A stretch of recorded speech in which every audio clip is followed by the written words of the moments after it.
Bonjour, qu'est-ce que vous en dites? On change un petit peu de la divination et des oracles.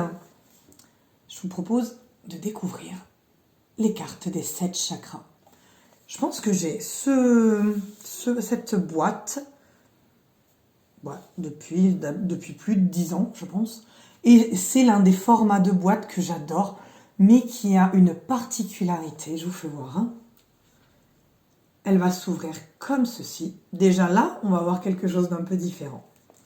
Donc elle va se composer de son petit livret. Je ne reste pas à vous expliquer, mais ça va vous expliquer comment sont divisés les chakras et ce à quoi ils correspondent.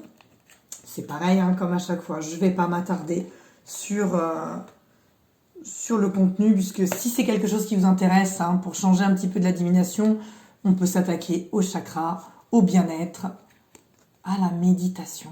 Pourquoi? Parce que ce sont des cartes de méditation. Vous savez comment nous sommes composés, hein? On a des points énergétiques placés sur tout le corps. Et on parle très souvent des fameux 7 chakras qui partent de la racine, donc entre les jambes, au chakra de la couronne.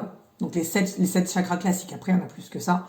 Mais là, c'est pareil, on ne va pas s'y attarder tout de suite. Je veux juste vous montrer que chaque carte va parler à l'un des 7 chakras, donc à l'un des 7 points d'énergie qui composent notre corps. Chaque point d'énergie appelle une émotion différente.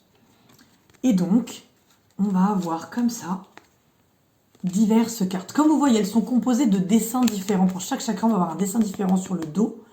Mais surtout, vous l'avez vu aussi, on va avoir quelque chose d'écrit à chaque fois. C'est pas grave si vous lisez pas trop, parce que j'espère qu'on aura l'occasion d'en prendre une et de procéder à une méditation ensemble. Mais ce que je voulais vous montrer, c'est le truc de la boîte. La boîte est magique. C'est-à-dire que moi, cette boîte, je vais pouvoir m'en servir pour y insérer ma carte et aller travailler sur ce qui est indiqué là. Donc j'ai devant moi le texte de ma méditation. Et si j'ai pas envie de regarder un texte, mais que j'ai besoin de me concentrer sur une image et sur le chakra correspondant, je fais la même chose dans l'autre sens. Ok. On aura l'occasion d'en reparler, j'espère. Ça vous intéresse. Vous m'envoyez des petits commentaires. Vous me dites un petit peu ce que vous en pensez. Si ça peut vous plaire comme approche pour changer un petit peu. Il faudrait qu'on fasse aussi quelque chose sur les cristaux. Je pense que ça vous plairait. À bientôt!